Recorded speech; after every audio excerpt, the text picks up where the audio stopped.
Siku ya jana nilikuwa na ugeni mzuri sana, na ugeni huu ni kutoka kwa client wangu ambaye si mara yake ya kwanza kuja, lakini hii ilikuwa ni baada ya matibabu na hatua tofauti tofauti.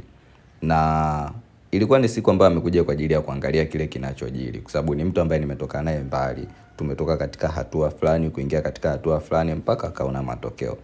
Kwa hiyo huwa ni kawaida yake kuja kuangalia kile kinachojiri, na ndo sababu kuu ya mimi kukutengenezea content kama hii, kwa sababu alikuwa yupo tayari kuonekana kwenye kamera, lakini nilimwambia kwamba naheshimu privacy ya mtu.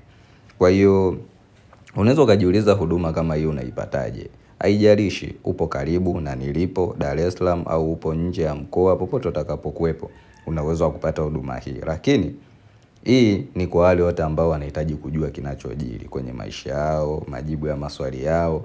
Kama ndugu yangu ambaye tayari nilikuwa nimemsimamia katika hatua zote za tiba, mwelekeo na kadhalika mpaka pale alipofikia hatua hiyo. Kwa hiyo usisite kufanya mawasiliano na mimi, na karibu sana.